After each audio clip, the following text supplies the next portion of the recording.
नमस्कार प्रेक्षक हो, आचार्य 90 FM यो रेडिओमध्ये मी तेजस्विनी आपलं मनपूर्वक स्वागत करते। नेहमीच आचार्य 90 FM वर विविध क्षेत्रातील मान्यवर व्यक्ती आपण आमंत्रित करत असतो आणि तसेच एक महत्त्वाचं व्यक्तिमत्व आपल्या निवेदन क्षेत्रातील व्यक्तिमत्व म्हणजे हेमंत बर्वे। अनेक सांस्कृतिक, सामाजिक, राजकीय, शैक्षणिक अशा विविध क्षेत्रातल्या कार्यक्रमांचं सूत्रसंचालन हेमंत बर्वे सर बरीच वर्ष करत आलेले आहेत आणि त्यांचा हा निवेदनाचा प्रवास आपण आज जाणून घेणार आहोत। आणि आपण आमची पिढी जशी त्यांना पाहत पाहत मोठी झाली तसंच तुमच्या पिढीने देखील त्यांचा आदर्श डोळ्यासमोर ठेवून निवेदन क्षेत्रात उत्तम कार्यक्रम करावेत, असं कार्य करावं अशा रीतीने या मुलाखतीचा मानस आहे की आपण सरांकडनं काही निवेदनाची काही मूल्य किंवा टिप्स आपण जाणून घेणार आहोत। सर, मनपूर्वक स्वागत आचार्य 90 FM मध्ये। Thank you very much.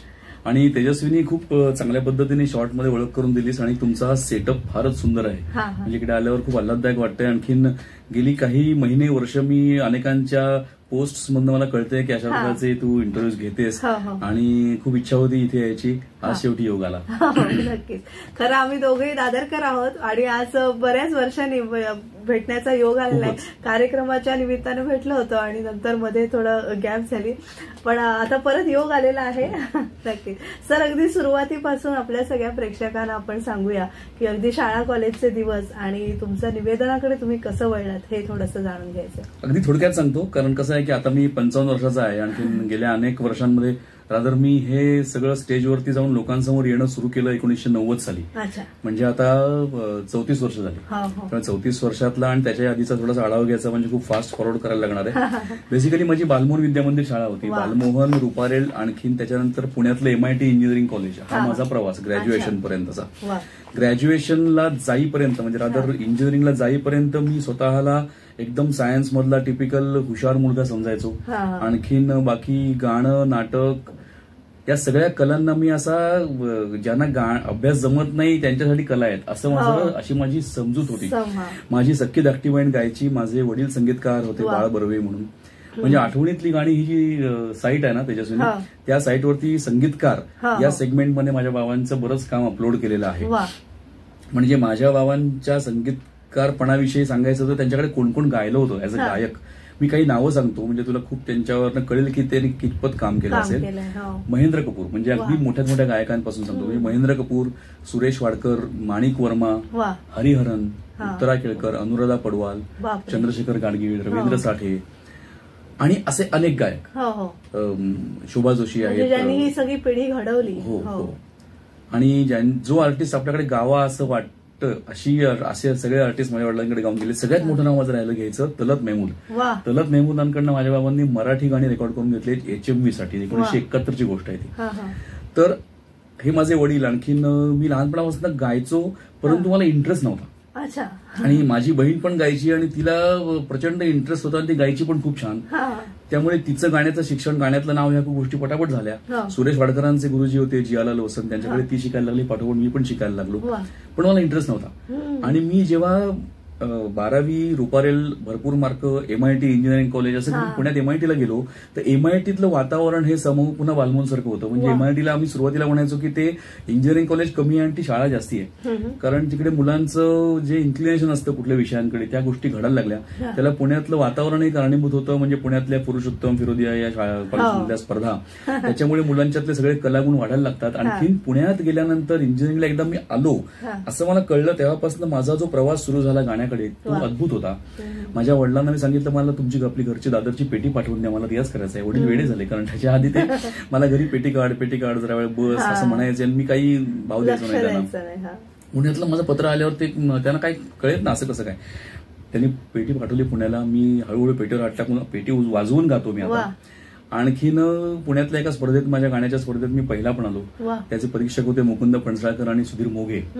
तर असं करत करत इंजिनिअरिंग जेव्हा मी पूर्ण केलं ना तेव्हा मी अशा माइंडसेटला आलेलो होतो की मला इंजिनिअरिंग मधलं पुढे काही करायचं नाहीये। आणि मी माझ्या वडिलांना सांगितलं की मला इंजिनिअरिंग मध्ये पुढे काही करायचं नाहीये। तर he was such a great father की ते, कारण एखादा बाप कसा असतो की इंजिनिअरिंगचं आपल्या मुलाचं पूर्ण व्हायची वाट बघत असतो की आता तो नोकरीला लागेल, आता आपल्या हाताशी येईल, मी म्हटलं की नाही मला काही करायचं नाही. आणि ते मला म्हणाले की अरे तुम्हाला जे पाहिजे ते कर, हम है तो क्या कम है, असं म्हणून त्यांनी पाठीवर थोपटलं. मी गंधार कार्यक्रम सुरू केला. 5 जणांनी आम्ही एकत्र येऊन, मी, महालक्ष्मी अय्यर, मोहन पेंडसे, मकरंद भावे, माझी बहीण सुचित्रा भागवत आणि माझा आते भाऊ अर्चिस लेले जो सारेगामामध्ये वाजवतो. तर अशा आम्ही 5-6 जणांनी येऊन गंधार कार्यक्रम सुरू केला. माझ्या वडिलांनी त्याला खूप प्रोत्साहन दिलं. षड्ज पंचम प्रस्तुत गंधार असं आमचं टायटल होतं. आणखीन 25 कार्यक्रम आमचे 6 महिन्यात झाले फटाफट. आणि त्यानंतर एक मोठा बॉम्ब आमच्या घरावरती पडला. माझे वडील गेले. म्हणजे मला हम है तो क्या कम है असं म्हणणारे वडील गेले. आणि माझं नोकरी न करणं ज्यांना चाललं होतं तेच गेले. म्हटल्यावर मला झक मारून नोकरी करायला लागली. म्हणजे इथं बाबांचं 13वा झालं आणि इथं मी नोकरीला लागलो. म्हणजे कुटुंबाची जबाबदारी. माझी आई, कारण माझी आई हाऊसवाईफ होती. माझ्या दोघी बहिणींचं शिक्षण व्हायचं होतं. धाकटी बहीण सुचित्रा ती MA ला होती, तिच्यामध्ये धाकटी बहीण 10वी ला होती. मी नोकरीला लागलो. आणि त्यानंतर ठरवलं की आता ज्या दिवशी वाटेल नोकरी सोडावं त्या दिवसापर्यंत नोकरी करायची. आणि लिटरली तुला सांगतो, मी 10 वर्ष नोकरी केली. 10 वर्ष मी रोज घरातनं जाताना नोकरीचा माझा शेवटचा दिवस कुठला असेल असा विचार करून जायचा. त्यामुळे मी तिकडे डेडिकेशननी नोकरी नाही केली. मी नोकरी करायची म्हणून केली. आणि साईड बाय साईड गंधार सुरू होतो. मी हळूहळू मॉडेलिंगमध्ये शिरलो. खूप मॉडेलिंग केलं. प्रिंट ऍड मॉडेलिंग ज्याला म्हणतात, प्रेस ऍड मॉडेलिंग म्हणतात. त्याच्यामध्ये म्हणजे ICICI होम फायनान्सची मी ऍड केली. इंडियन एक्सप्रेसची मी फुल पेज ऍड केली. लोकप्रभाचं कव्हर पेज मी केलं. डिजिट मॅगझिनचं कव्हर पेज केलं. SBI मॅग्नमची जाहिरात केली. अशा सगळ्या चांगल्या ब्रँड्सची, महानंदा दूधची जाहिरात केली. या सगळ्या म्हणजे आपण वाटल्यास या इंटरव्ह्यूत जर पॉसिबल असेल तर आपण त्या क्लिप्स पण दाखवू शकतो. तर असं सगळं करत होतो. गंधार सुरू होता. गंधारचं निवेदन सुरू होतं. 95 साली काय झालं की माझ्या एका मित्रांनी मला संकल्पना दिली की अरे तुम्ही गंधार करता, सगळं करता, तुम्ही दिवाळीत काहीतरी कार्यक्रम का नाही करत. दिवाळीत कार्यक्रम असतात की, पण नाही पहाटे का. म्हटलं पहाटे. त्याच्या आधी मी 3 वर्ष चतुरंग निर्मित दिवाळी पहाटला गेलो. काय करतात, कसं करतात. आणि चतुरंग काय करायचे, क्लासिकलची दिवाळी पहाट करायचे. एका वर्षी प्रभाकर कारेकर होते, एका वर्षी प्रभा अत्रे होत्या. येणारा ऑडियन्स सिलेक्टेड होता, थोडासा होता. शाली घेऊन छान जे सकाळी क्लासिकलला येतात. मी म्हटलं भावगीतांच्या लोकांनी काय करायचं. मग मी संकल्पनाच ठरवली डोक्यात जून महिन्यामध्ये की आपण यावर्षी दिवाळी पहाट करायची. 95 सालची गोष्ट आहे. लोकसत्ता, मटा, कुठल्याही पेपरला त्या वर्षी कुठलीही दिवाळी पाठची जाहिरात नव्हती एक्सेप्ट माझी जाहिरात. दिवाळी पाठची एक पहिली दिवाळी पाठ मुंबईतली भावसंगीताची आपण केली. तर त्या दिवाळी पाठला कालनिर्णयाने सपोर्ट केलं. त्याची फार रम्य आठवण आहे. अगदी चटकन सांगायची तर मी जयंतरावांकडे गेलो, साळगावकरांकडे. त्यांना म्हटलं असं असं दिवाळी पहाट करायची कल्पना आहे. जून महिन्यातली गोष्ट होती. तर ते म्हणले की कोण येणार. म्हटलं लोक येतील. म्हणे खात्री आहे तुम्हाला. म्हटलं खात्री अर्धवट आहे, पण कालनिर्णयासारखं ब्रँड सोबत असेल तर लोक नक्की येतील. त्यासाठी मी आलोय तुमच्याकडे. तर ठीक आहे आपण करूया काहीतरी, सांगा मला कसं करायचं काय. मी परत गेलो शिवाजी मंदिरला. 3 महिने आधी लेटर देऊन डेट एक बुक करून टाकली. परत गेलो त्यांच्याकडे. म्हटलं डेट बुक झाली. आर्टिस्ट काहीतरी साधारण ठरवलेत. म्हटलं त्यावर्षी मुकुंद फणसळकर पहिला आला होता सारेगावला. मग त्याला घेतलं, कारण तो माझा खूप जवळचा मित्र आहे. माझी बहीण होती सुचित्रा आणि तिचे मिस्टर माधव भागवत. अशा तिघांची दिवाळी पहाट मी ठरवली. आणि ज्योतिर्भास्कर जयंतराव साळगावकरांना सांगितलं की मला तुमच्याकडनं स्पॉन्सरशिप पाहिजे. त्यामुळे दिली. किती पाहिजे म्हटलं 5,000 पाहिजे. त्यामुळे दिली. तर मी इतका इमॅच्युअर होतो तेजस्विनी की मी त्यांना स्पॉन्सरशिप दिले. म्हटलं पुढला प्रश्न त्यांना विचारला की तुम्हीच प्रमुख पाहुणे याल ना. त्यामुळे नाही मी प्रमुख पाहुणा नाही येणार. तुला स्पॉन्सरशिप पाहिजे का मी प्रमुख पाहुणा पाहिजे बोल. आता माझ्या पुढे प्रश्न उभा राहिला. पण मी त्यांना फार बाणेदार उत्तर दिलं. मी म्हटलं नको मला स्पॉन्सरशिप मी दुसरीकडनं कुठनं घेईन, तुम्ही या प्रमुख पाहुणे. त्या माझ्या उत्तराने ते खूप खुश झाले. ते म्हणले स्पॉन्सरशिप घे तू, मी कार्यक्रमाला थोडा वेळ येऊन जाईल, माझं नाव नको टाकू. कारण ते कसं होतं की मीच पैसे दिले आणि मीच प्रमुख पाहुणा असं. तर ती दिवाळी पहाट अप्रतिम झाली. पहिल्या रांगेमध्ये बाबूजी होते, मंगेश पाडगावकर होते, विक्रम गोखले होते. अशी ही दिवाळी पहाट आपली शिवाजी मंदिरची झाली 95 साली. आणि त्यानंतर मग आम्ही मागे वळून पाहिलं नाही. 2011 पर्यंत सलग 17 दिवाळी पहाट मी केल्या. दरवर्षी 1-2 आणि बाकी काही कॉन्ट्रॅक्ट दिवाळी पहाट. तर हा जरा दिवाळी पहाटचा प्रवास. साधारणपणे 2002 मध्ये आमचा दोहा कतारला एक कार्यक्रम ठरला महाराष्ट्र मंडळामध्ये. तेव्हा फार सुंदर टीम घेऊन मी गेलो होतो. अजित परब होता, सुचित्रा होती, मनीषा गोरे होती, अर्चिस लेले होता आणि किरण बापट म्हणून माझा मित्र गायक आहे तो होता. आणि प्रशांत लळित होता कीबोर्डला. तर असा तो आमचा कतारचा दौरा झाला. दौरा ठरला, एक कार्यक्रमच ठरला होता 2011 मध्ये. 2002 मध्ये. आणि दोहा कतारचा दौरा ठरला, एक कार्यक्रम ठरला. महाराष्ट्र मंडळातल्या लोकांनी मला फोन केला की आपण हिंदी करू शकतो का कार्यक्रम. करू शकतो. ते म्हणले मग आम्ही तिकडल्या ऑइल कंपनीचा तो कार्यक्रम सेल करतो. तुम्हाला ज्या बिदागीत एक कार्यक्रम तुम्ही करताय त्यात तेवढीच बिदागी आणखी दिली तर एक कार्यक्रम करायला ना हिंदी. करू. मला काय माहित नव्हतं की हिंदी म्हणून जास्त गेलं पाहिजे. हो म्हटलं. तिकडे त्यांनी आणखी 3 हिंदी कार्यक्रम ठरवले. आणि मग आम्ही त्या दौऱ्यात 4 कार्यक्रम केले. त्या 3 हिंदी कार्यक्रमांमध्ये त्यांनी महाराष्ट्र मंडळाने त्यांचा कार्यक्रम फ्री करून घेतला. म्हणजे एवढं छान त्यांना त्याच्यात हे झालं. आम्हालाही मजा आली कारण एक कार्यक्रम करायला जायचं एवढ्या लांब मुंबई. त्याचे 4 कार्यक्रम केले. तर तो दौरा झाल्यानंतर 2004 मध्ये आणखीन एक अद्भुत गोष्ट झाली की केसरी ट्रॅव्हल्सच्या जे वीणा पाटील आहेत त्यांची कल्पना होती की माझे काश्मीर, नैनिताल, मनाली या 3 सेक्टर्समध्ये मला गाण्याचे कार्यक्रम मला रसिकांना द्यायचे आहेत मुख्य सुट्टीमध्ये. म्हणजे 1 एप्रिल ते 10 जून हा एक साधारण टुरिस्ट पिरियड आपण समजतो 70 दिवसांचा. त्यात मॅक्झिमम टुरिस्ट त्या पिरियडमध्ये टूरला जातात. तर काश्मीरसाठी आमचा ग्रुप ठरला आणि मी आणि 2 गायक आणि 2 वादक 5 जण आणि आम्ही 70 दिवस काश्मीरला होतो. 1 एप्रिल ते 10 जून 70 दिवसामध्ये आम्ही 40 कार्यक्रम केले. 40. अच्छा. आणि म्हणजे प्रत्येक ग्रुप इकडनं केसरीचा ग्रुप गेला की आम्ही त्यांना कार्यक्रम ग्रुप गेला कार्यक्रम. केसरीने पहिल्यांदा चूक काय केली की आम्हाला व्यवस्थापनातल्या गोष्टी पण खूप शिकायला मिळाल्या. त्यांनी काय केलं, आमचा पहिला कार्यक्रम तिकडे ज्येष्ठ नागरिकांचा ग्रुप आला 40-45 लोकांचा. त्यांनी गेल्या पहिल्या दिवशी आमचा कार्यक्रम ठेवला. त्यांना एवढा आवडला. दुसऱ्या दिवशी संध्याकाळी त्यांचे गेम्स होते. सगळे ज्येष्ठ नागरिक म्हणले आम्हाला गेम्स नको, आम्हाला परत कार्यक्रम पाहिजे. केला कार्यक्रम परत. आदल्या दिवशी जी गाणी लिहिलेली होती त्यामुळे दुसरी गाणी सगळी पूर्ण त्यांना कार्यक्रम वेगळा वाटला पाहिजे. तर त्या वीणा पाटीलांच्या डोक्यात घंटा वाजली की हे बरोबर नाही. सगळ्याच ग्रुपनी जर अजून एक कार्यक्रम मागितला दुसरा काहीतरी स्किप करून हे आपले 40 कार्यक्रमांचे 80 कार्यक्रम होतील. त्यांना जास्ती पेमेंट द्यायला लागेल. त्यानंतर त्यांनी काय केलं, प्रत्येक ग्रुपला शेवटच्या दिवशी कार्यक्रम ठेवला. त्याला किती का आवडो, दुसरा दिवसच नाही लोकांपाशी. ही एक त्यांनी गोष्ट केली. आणखीन ते कार्यक्रम काश्मीरचं वातावरण आणि सगळं इतकं अद्भुत आहे. जो तिकडला लाल चौक आहे फेमस, मी तिकडे लाल चौकात जायला कोणी काळी घाबरायचो आपण. अतिरेक्यांच्या ताब्यात तो होता बऱ्यापैकी. तर तिकडे आम्ही असे फिरायला म्हणून जायचो खूपदा. काहीतरी कुठेतरी गोळीबार झाला कळलं की मग 4-5 दिवस जायचो नाही. पण काश्मीरमधलं ते 70 दिवस म्हणजे आम्ही सगळे अजूनही कधी भेटलो की म्हणतो की ते 70 दिवस 2002चे 22 वर्षापूर्वी गेलो तो असं वाटतच नाही. असं वाटतं की अगदी काल परवा गेलोय. एवढं तो ताजेपण आहे काश्मीरच्या डोक्यामध्ये. त्यानंतर पुढल्या वर्षी 2004 नंतर 2004 साली 2005 साली परत सेम स्कीम सेम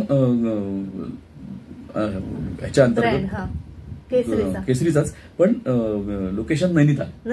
तिथे आम्ही पुन्हा 70 दिवस होतो आणि त्या 70 दिवसात आम्ही 70 कार्यक्रम केले. कारण नैनितालला जास्ती फ्लो असतो लोकांचा. तर तिकडले सगळे जे कॉन्टॅक्ट आहेत ना, म्हणजे पहिले 40 कार्यक्रम केले ते, नंतर 70 कार्यक्रम केले ते, त्या सगळ्या कार्यक्रमात भेटलेली जी मंडळी आहेत त्यांच्याशी बरेच जणांची माझा अजूनही कॉन्टॅक्ट आहे. फार सुंदर क्लायंटेल त्यामुळे मिळालं. नवीन कार्यक्रम करणारे लोक मिळाले, रसिक लोक मिळाले.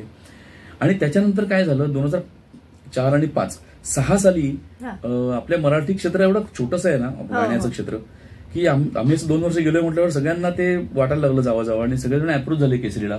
आणि त्यांच्यापाशी ऑप्शन सारखं झालं की तुम्ही 100 रुपये देताय, मग तुम्ही किती रुपये देताय, 80, मग तुम्ही किती देता 70, मग त्यामुळे ते भाव घसरले. म्हणजे कसं व्हायला पाहिजे, तुला कोणी आज कार्यक्रमाला बोलवलं आणि X रुपये दिले तर पुढल्या वर्षी त्याने X अधिक 10 रुपये द्यायला पाहिजे ना किमान. तर आमचं कसं झालं, 4 साली तेच मानधन, 5 साली तेच मानधन, 6 साली कमीची ऑफर. नाही असं नाही जमणार. त्यामुळे ते माझं सुटलं. 2च वर्ष आम्ही गेलो. त्यानंतर मग 2007 साली आमच्या गंधारचा 1000वा कार्यक्रम मी केला पुण्यामध्ये. प्रवास पुढे पुढे पुढे चालू होता. हे मी फक्त आता गंधारचं बोलतोय, सलग बोलतोय म्हणजे. त्याच्यानंतर 2018 साली म्हणजे खूप मोठी गॅप गेली. 2018 म्हणजे आता 5 वर्षापूर्वी दुबईच्या महाराष्ट्र मंडळाने आम्हाला बोलवलं आणि तिकडे माझा दिवाळी संध्या हा कार्यक्रम आपण केला. त्यावेळेचे पण गायक फार सुंदर होते. नचिकेत देसाई होता, अभिषेक मारटकर होता, पल्लवी केळकर होती आणि 2 वादक होते, विनय चेऊलकर आणि श्रीकांत राईलकर. तर तो पण कार्यक्रम फार सुंदर झाला. पण ती फार मोठी गॅप गेली. 2002चं कतार आणि 18चं दुबई म्हणजे 16 वर्ष. आणि 16 वर्ष मी प्रचंड प्रयत्न करत होतो दरवर्षी, पण समोर योग येत नव्हता. विशेषतः कुवेतचं महाराष्ट्र मंडळ आहे तिकडे तर माझं इतक्यांदा म्हणजे किमान 7-8 वेळा तरी असं अगदी हातातोंडाशी म्हणतात तसं विषय होऊन अगदी दिवस आर्टिस्ट सगळं ठरलेत कॅन्सल असं ते नाहीच झालं अजून ते. तर ह्या सगळ्या गंधारच्या प्रवासातला एक मोठा गेन म्हणजे निवेदक म्हणून मी फक्त गंधारचा कार्यक्रम करतो असं नाही, मी इतरांकडे निवेदन करतो. म्हणजे मी देवकीताईंसोबत निवेदन केलं आहे, आरती अंकलेकरांसोबत केलं आहे, सुरेश वाडकरांसोबत केलं आहे, रवींद्र साठे, चंद्रशेखर गाडगीळ, झालंच तर आता आपल्या अगदी हल्लीच्या पिढीतले ऋषिकेश रानडे, त्याच्यानंतर अनिरुद्ध जोशी, असे बरेच गायक गायिका, बेला शेंडे, मिलिंद इंगळे, अशा अनेकांसोबत निवेदन करण्याचा योग आला. आणि या सगळ्या निवेदनाच्या प्रवासामध्ये हे एक फार सुंदर पुस्तक काढलं, संवादकांशी. ठाण्याचे प्राध्यापक अशोक चिटणीस आणि डॉक्टर शुभा चिटणीस असे दोघं आहेत. म्हणजे मुग्धा चिटणीस जी होती कथाकथन करणारी ती गेली, तिचे आई वडील आहे. तर हे पुस्तक मी रसिक श्रोत्यांना दाखवतो की ह्या पुस्तकामध्ये 21 निवेदकांविषयीची प्रोफाईल्स आहेत. आणि गमतीच्या भाषेत मी त्याला प्रकरणं म्हणतो, पण तशा अर्थाने प्रकरणं नाहीयेत. 21 निवेदकांचं गीतचं निवेदन शैली कशी डेव्हलप झाली त्याच्यामध्ये फार सुंदर विवेचन आहे. म्हणजे ज्यांना रस असेल त्यांनी जरूर हे पुस्तक घ्यावं. आणि याच्यामध्ये अगदी फार ज्येष्ठ श्रेष्ठ सुधीर गाडगीळ, मंगला खाडेलकर, भाऊ मराठ्यांपासून ते आतापर्यंत मी, समीरा गुजर, उत्तरा मोने असे सगळे नवीन पिढीतले पण संपदा जोगळेकर किंवा सगळे लोक याच्यामध्ये कव्हर केलेत आणि फार सुंदर रीतीने हे पुस्तक घडवलेलं आहे. सर, गंधार विषयी मला अधिक जाणून घ्यायचंय, पण तत्पूर्वी एक छोटीशी विश्रांती घेऊया आणि आपल्या प्रेक्षकांना पुन्हा भेटूया. प्रेक्षक हो, आज सेलिब्रिटी शो मध्ये आपण ज्येष्ठ निवेदक हेमंत बर्वे यांना आमंत्रित केलेलं आहे. एक छोटीशी विश्रांती घेतोय आणि पुन्हा भेटतोय. तुम्ही ऐकत रहा आचार्य 90 FM यो ऑन रेडिओ.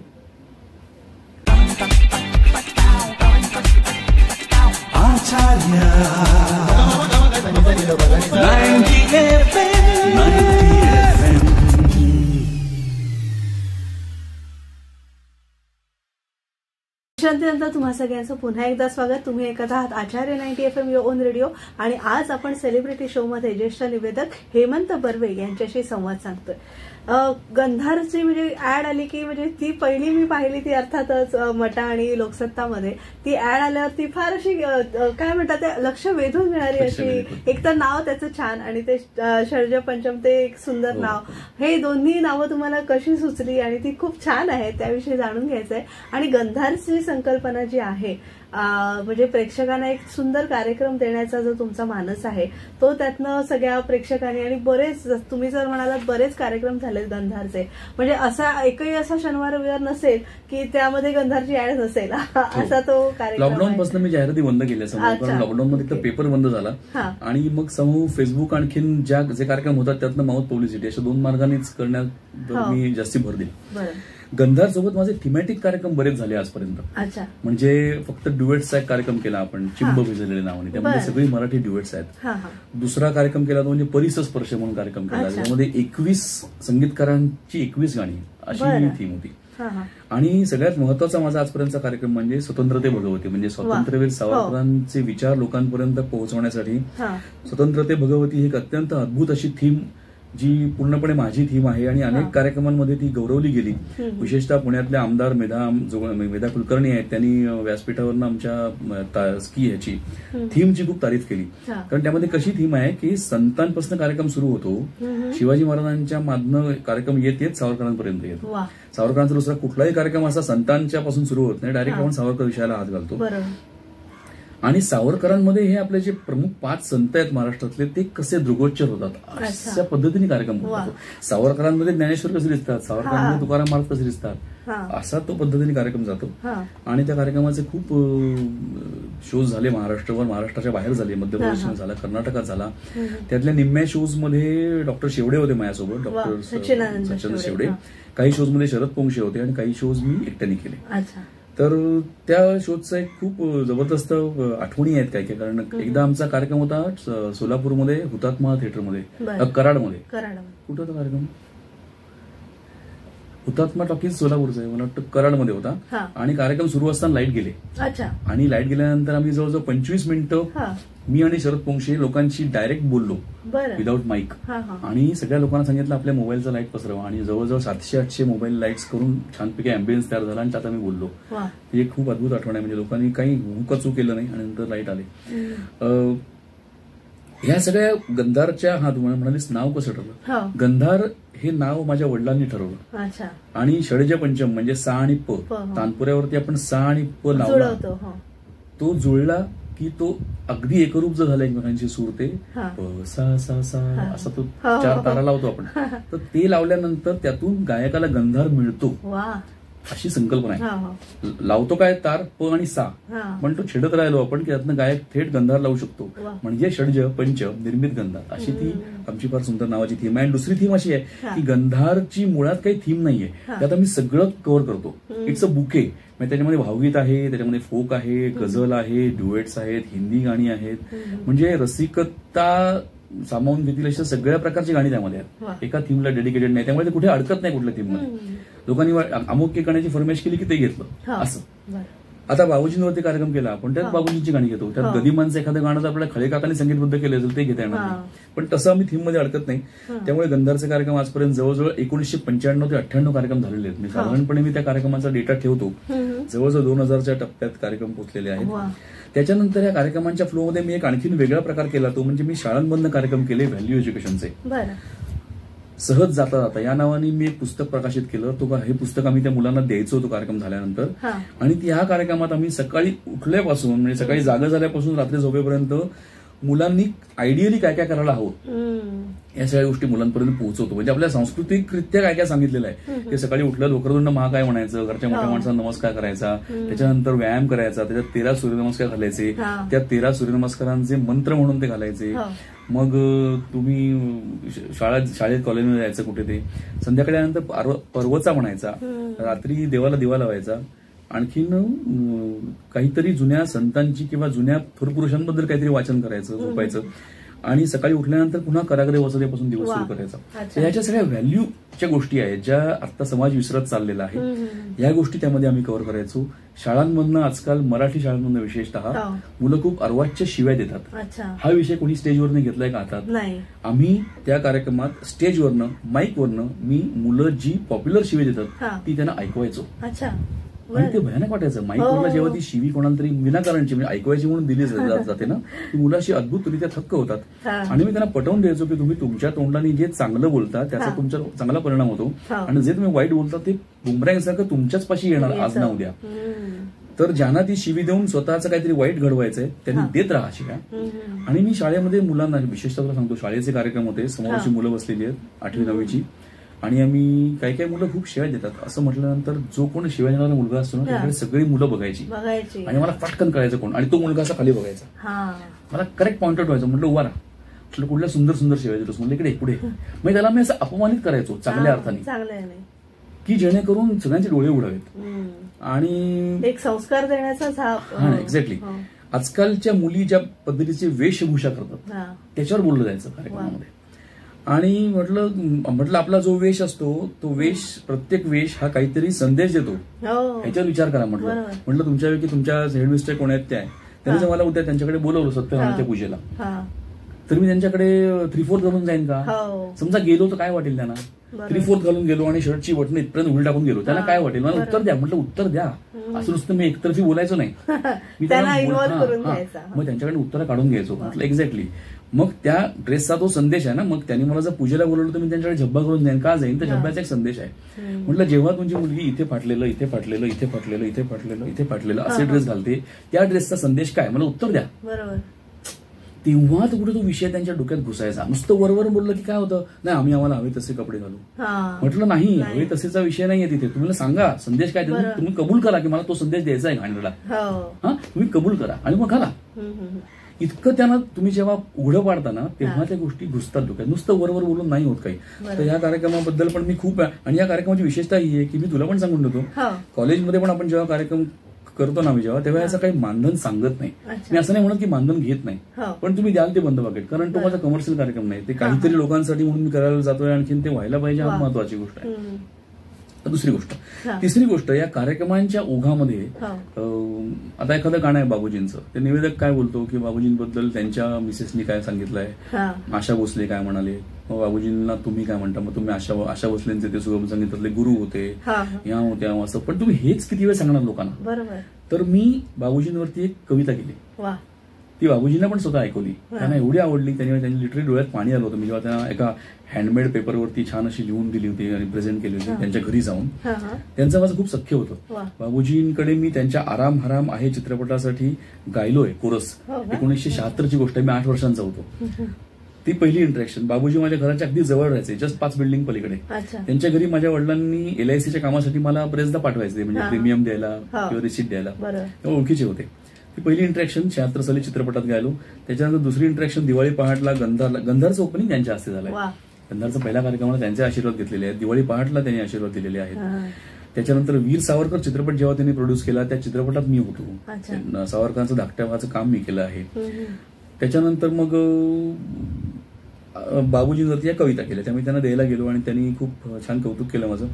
तर बाबूजींवरती कविता केल्या. विक्रम गोखले आमच्या दिवाळी पहाटला येणार होते आणि त्या दिवशी त्यांचा वाढदिवस आहे असं आदल्या दिवशी मला सांगितलं की आता उद्या ते येणार आहेत पहाटे, रात्री 8ची गोष्ट. म्हणलं आता त्यांना द्यायला गिफ्ट काय देणार, आणि विक्रम गोखलेंना काय गिफ्ट द्यायचं, त्यांना असं काय देऊ शकतो आपण, त्यांच्याकडे नाहीये. म्हटलं त्यांना कविता करूया.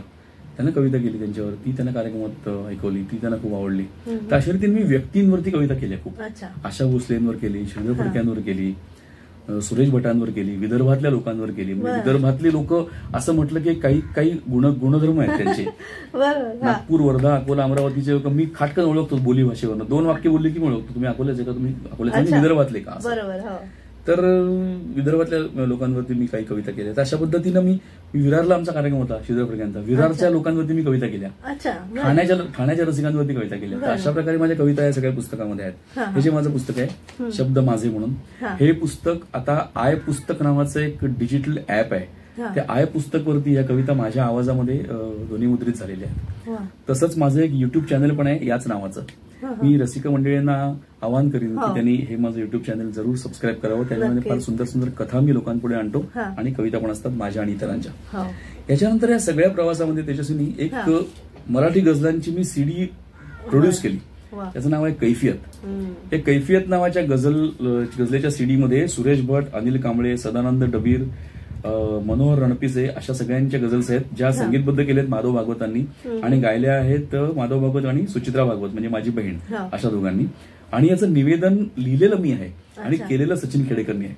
आता काय ही सीडी बाजारात आणायची, विकायची आपल्याला, तर काहीतरी असं सेलिब्रिटी नाव पाहिजे ना. आणि सचिन अप्रतिम वाचतो, त्यामुळे सचिन माझा जुना मित्र आहे. तर सचिनकडनं मी हे रेकॉर्डिंग करून घेतलं आणि अशी ही सीडी मार्केटमध्ये आली. खूप सुंदर पुस्तकांविषयी जाणून घेतलं, सीडीज विषयी जाणून घेतलं आणि अर्थातच परत एक छोटीशी विश्रांती घेऊया आणि पुन्हा तुमच्याकडून निवेदन क्षेत्रातल्या काही गोष्टी जाणून घ्यायच्या. प्रेक्षक हो, आज आपण सेलिब्रिटी शो मध्ये हेमंत बर्वे यांच्याशी संवाद साधतोय. एक छोटीशी विश्रांती घेऊया आणि पुन्हा भेटूया. तोवर तुम्ही ऐकत राहा आचार्य 90 FM yo on radio.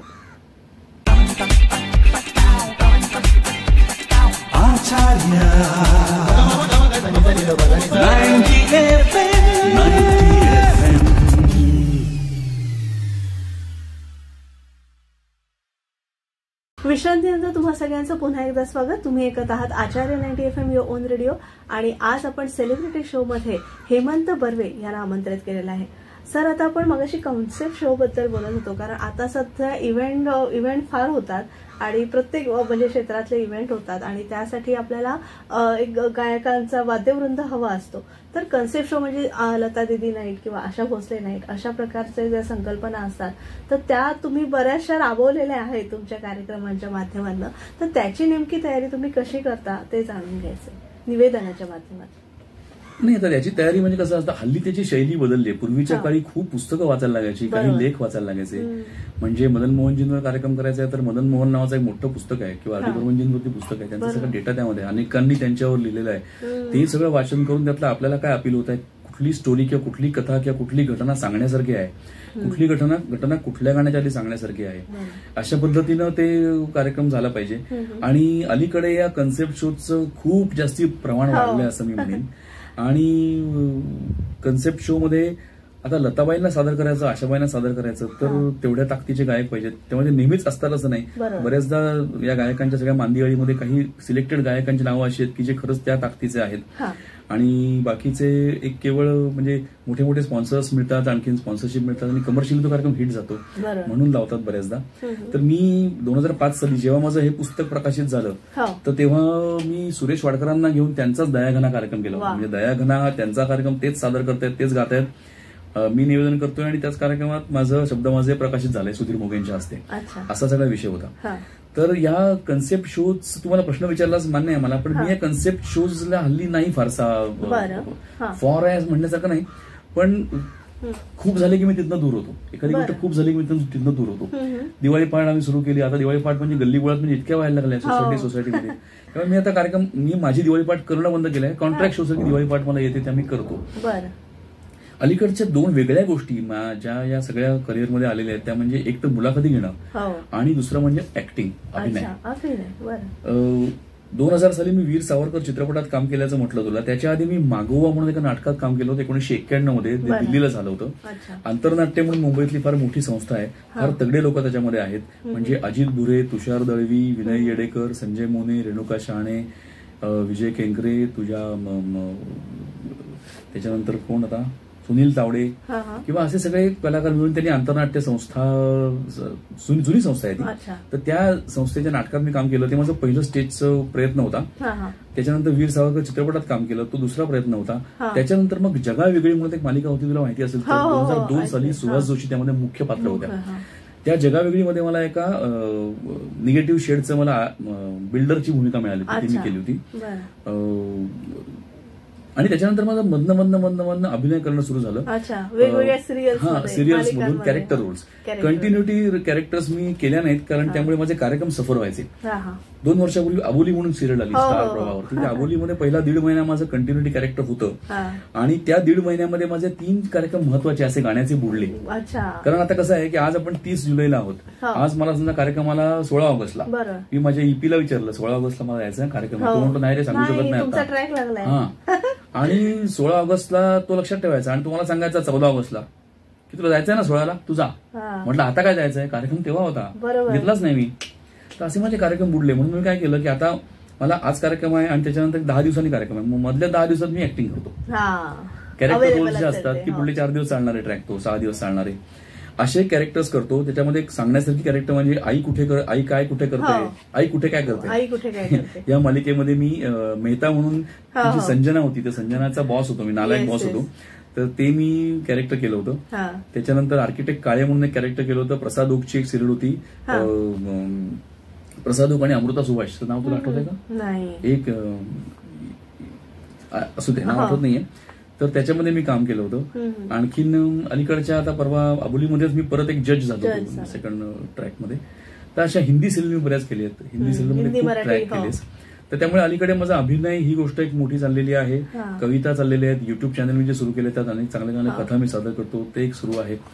Me voicing जे करतो, व्हॉइसिंग डबिंग करतो, त्याच्यामध्ये नवनीतसाठी ई लर्निंगसाठी मराठी आणि सायन्स, गणित आणि सायन्स हे 2 विषय वाचणारे आर्टिस्ट कोणी नाहीयेत. याचं कारण असं की मी इंजिनिअरिंग केलेलं असल्यामुळे, माझं गणित खूप तगडं असल्यामुळे मी गणित, मराठी गणित वाचू शकतो. कारण कसं होतं की x अधिक y चा घन, a अधिक b चं घन, मुळात ते घन आणि क्यूब हे कोणाला कळत नाही. त्यामुळे ते वाचकाला वाचता येणार नाही ना, unless he knows the formula. त्यामुळे a अधिक b चं घन म्हटल्यावरती a घन अधिक b घन 3a वर्ग b हे सगळं मी वाचू शकतो. त्यामुळे सायन्स आणि गणित हे 2 विषय वाचण्यासाठी मी प्रिफर केलो जातो. नवनीतचे गेली अनेक वर्ष ई लर्निंगचे सगळे त्यांचे प्रोजेक्ट्स हे 2 विषय मुख्यतः हे मी करतो. आणि शिवाय ऍडव्हर्टायझिंग मॉडेलिंग, आता माझं ते मॉडेलिंग बंद झालं. आवाज द्यावा लागतो, व्हॉइस ओव्हर मी हल्ली जिंगल्स आणि ऍड्सचे बरेच व्हॉइस ओव्हर्स करतो. फार महत्वाची गोष्ट एक सांगायची राहिली, खूप जुनी गोष्ट आहे ती. रामायण जे आपण पाहिलं अरुण गोविल दीपिकाचं, ते रामायण ईटीव्हीवरती मराठीत सादर झालं साधारणपणे 1999-2000 या काळामध्ये. ते पूर्ण रामायण सगळे एपिसोड्स मी ट्रान्सलेट केलेत मराठीमध्ये, लिपसिंक करून. म्हणजे एखादा वाक्य नुसतं ट्रान्सलेट नाही करायचं. तेव्हा अरुण गोविलवरती जेव्हा कॅमेरा तेव्हा तो शब्द बोलतोय तो त्यावेळेला आला पाहिजे, असं लिपसिंक करून त्यातली सगळी गाणी मी ट्रान्सलेट केली आहेत. आणि त्या पूर्ण रामायणामध्ये बिभीषणाचं कॅरेक्टर जे आहे त्याचा व्हॉइस माझा आहे. ही खूप मोठी गोष्ट आहे माझ्या करिअरमध्ये आतापर्यंतची. भाषा कोणाला माहित नाही, मी पण विसरतो. म्हणजे आणि असं झालंय की इतकं काम केलंय, नेमकं काय बोलायचंय ते आपलं. पण आज तुम्ही बरंच बोललात नाही का. आणि आजवर मुलाखती ज्या मी घेतल्या, जय महाराष्ट्र मध्ये कार्यक्रम असतो सह्याद्रीवरती, त्याच्यामध्ये आतापर्यंत मी जवळजवळ 72 मुलाखती घेतल्या. आणि या 72 मुलाखतींची खासियत अशी की मी जेव्हा डॉक्टर अविनाश सुपे केईएमचे डीन यांची मुलाखत घेतली, त्या मुलाखत घेतल्यानंतर त्यांनी मला विचारलं तुम्ही केव्हा केलं मेडिसिन, कुठल्या वर्षी. म्हटलं मी मेडिसिन नाही केलं, मी इंजिनिअरिंग केलंय. म्हणजे अरे वा, मला वाटलं नाही तुमच्या प्रश्नांवर, मला डॉक्टर आहात. आणि असे प्रसंग खूप वेळा आलेले आहेत. कारण मी त्याचा एवढा बऱ्यापैकी जीके खूप चांगलं आहे माझं, जनरल नॉलेज आणि वाचन. त्यामुळे मी त्या माणसाला त्या पद्धतीने प्रश्न विचारले की त्याला असं वाटतं तो आपल्याच क्षेत्रातला आहे. खूप चांगल्या लोकांच्या मुलाखती मी घेतल्या. अतुल चंद्र कुलकर्णी एक रिटायर्ड पोलीस ऑफिसर आहेत महाराष्ट्रातले, ते आयटीचे हेड होते, महाराष्ट्रातले आयटी पोलीसचे हेड होते. तर ते किंवा त्या मुलाखतीच्या सत्रामध्ये मग मी आतापर्यंत महेश मांजरेकर, सुधीर मोघे, उज्ज्वल निकम, विक्रम गोखले, बाबूजी, मंगेश पडगावकर अशा अनेकांच्या मुलाखती घेतल्या. आणि तुला मग अशी कवितांचा मी उल्लेख केला, तर मी तुला 1-2 कविता वाचून दाखवतो. कार्यक्रमाची सांगत आपण तुमच्या कवितांनी करूया. नक्कीच. मला माझ्या कविता पण हे उघडून वाचायला लागतात, मला पाठ नसतात. विक्रम गोखलेंवरची कविता मी तुला आवर्जून वाचून दाखवतो. कारण विक्रम गोखलेंचा वाढदिवस आदल्या दिवशी आहे असं मला कळलं आणि मी ती कविता केली. अच्छा. असं सगळं ते होतं आणि त्यांच्या घरी 3-4दा जाणं आले झाल्यामुळे थोडीशी त्यांच्या फॅमिलीबद्दलची माहिती होती, तर ते मी त्याच्यामध्ये इन्व्हॉल्व्ह करून असं मी असं म्हटलं होतं की आहे वाणी तर मिठ्ठास आणि व्यक्तित्व सुंदर, आहे वाणी तर मिठ्ठास आणि व्यक्तित्व सुंदर, कधी असं तो वजीर कधी मोठा बॅरिस्टर, अभिनयाची ताकद यांच्या पॉझेसमध्ये फार, अभिनयाची ताकद यांच्या पॉझेसमध्ये फार, जणू स्वरसम्राज्ञीच्या गळ्यामधला गंधार, जरी वत्सल पिता हा आणि मोठा कलाकार, या द्विधात्याच्या ठाई नाही नाही अहंकार. द्विधाता म्हणून त्यांची एक सिरियल होती का, आधीचे हे पुणेकर आता झालेत पार्लेकर, सर्व रसिकां हृदयी त्यांनी केले आहे घर, होव उत्कर्ष अधिक हे या सगळ्याचं सार, आसावरी नेहा आणि पत्नी वृषाली आधार, दर नव्या भूमिकेत अभिनयाची बहार, ओठी येतात म्हणून शुभेच्छाया अपरंपार. अशी मी त्यांच्यावर कविता केली होती. श्रीधर फडक्यांच्या कार्यक्रमात मी त्यांच्याबरोबर सोबत निवेदन आतापर्यंत खूप कार्यक्रमांचं केलेलं आहे आणि श्रीधर फडक्यांवरती मी एक कविता केली. श्रीधर फडक्यांकडे आतापर्यंत खूप जण निवेदन करून गेले, भाऊ मराठे, संजय उपाध्याय, धनश्री लेले, दीपाली केळकर, असे खूप निवेदक आजपर्यंत येऊन गेलेत. पण त्यांनी मला आवर्जून सांगितलं की आतापर्यंत कोणी माझ्यावर कविता नाही केली. तर श्रीधरजींवरती मी कविता केली. तर ज्यांनी श्रीधर फडक्यांच्या रचना ज्यांना माहिती आहेत त्यांनाच ही कविता कळेल. मी असं म्हटलं होतं की हा वारसा सुरांचा चालेल असा सुरळीत, हा वारसा सुरांचा चालेल असा सुरळीत, सुधीर श्रीधर ध्वज ठेवेल फडकवीत. क्या बात आहे. ऋतू राहील हिरवा हिरवा या ऊन पावसात, ऋतू राहील हिरवा हिरवा या ऊन पावसात, फिटुनी अंधाराचे जाळे ठेविल ओंकार घुमवीत, ठेविल ओंकार घुमवीत, अवघा विठ्ठलू सर्वत्र या जगाच्या पाठीवर, अवघा विठ्ठलू सर्वत्र या जगाच्या पाठीवर, आम्ही देवाची द्वारी उभे राहू क्षणभर, उभे राहू क्षणभर, प्रपंची पाऊल पुढचे पडले. प्रपंच पिक्चर बाबूजींचा आणि पुढचे पाऊल पण बाबूजींचा. प्रपंची पाऊल पुढचे पडले, झाली गोष्ट ही लाखाची, या संगीत क्षेत्री दिसती जणू पाऊले लक्ष्मीची, जणू पाऊले लक्ष्मीची. लक्ष्मीचे पाऊले या चित्रपटाद्वारे श्रीधरजींनी पहिलं गाणं कंपोज केलं हिंदी मराठी पडद्यासाठी. अशा कविता खूप केलेल्या आहेत आशाबाईंवरती. आणि अगदी समर्पक आणि त्याच्यामागे अभ्यास आहे तुमचा जो दिसतो तुमच्या जनरल नॉलेज. सगळ्या चित्रपटांचं एक तुम्ही संकलन केलंय आणि ते जुळून आणून कविता छान जुळली आहे. नक्कीच खूप छान. असा सगळा आजवरचा माझा प्रवास आहे शब्दांचा, सुरांचा. आणि इंजिनिअरिंग माझं मागे पडलं ते फक्त माझ्या व्हिजिटिंग कार्डवर राहिलं आणि ते बरं झालं मागे पडलं. त्यामुळे त्याच्यामुळे तुला मी छोटासा फायदा सांगतो तेजस्विनी, की मी जेव्हा स्पॉन्सरशिप करता कुठे गेलेलो आहे, एलएनटीत गेलेलो आहे, तर एलएनटी मध्ये जो कोण तिकडला स्पॉन्सरशिप डिपार्टमेंटचा, HR डिपार्टमेंटचा कोणी असेल ऍडमिनचा वगैरे, तो माणूस तिथल्या तिथं त्या कार्यक्रमाच्या आयोजकाला काय ते लेटर देऊन घालून टाकतो. कारण ते इव्हेंटवाले असं म्हणून त्यांच्याकडे इव्हेंटवाले असं म्हणतात आणि त्याला असं थोडंसं असं ट्रीट करतात. अरे वो इव्हेंटवाला आहे असं फोन करून सांगतात ना, जो इव्हेंटवाले आहे. मी माझं व्हिजिटिंग कार्ड आवर्जून देतो आणि शाळेला खाली BMA केल्यानंतर ते कार्डात गेलं तर त्यांच्या फिनान्सच्या हेडनी मला भेटायला बोलवलं की तुम्ही हा कार्यक्रम करताय, आशाबाईंवरती मी कार्यक्रम करत होतो आशाजी म्हणून, तर तुम्ही BMA काय, तुम्ही इंजिनिअरिंग काय भेटायचं तुम्हाला. तर मी म्हणजे अशा कुठल्या तरी फिनान्स डायरेक्टर एलएनटीचा आणि माझ्या समोरासमोर बसून बोलतोय. अशा प्रकारचे मला अनुभव खूप आले आजपर्यंत, कारण ते खूप छान व्हॅल्यूनी आणि आदराने माझ्याशी बोलले. त्यांच्याकरता मी इव्हेंटवाला नसतो आणि मला खूप बरं वाटतं ते. नक्कीच. पण कधीतरी असं वाटतं का की आपण इंजिनियर मध्ये एक मोठ्या कंपनीत लठ्ठ पगाराची नोकरी मिळाली असती, पण हा सगळा जो ठेवा आहे, हे जे तुमचं कला क्षेत्रामधलं जे योगदान आहे, त्यामुळे एक तुमच्या आयुष्याचं संचित तुम्हाला मिळालंय नाही का, त्याबद्दल काय वाटतंय?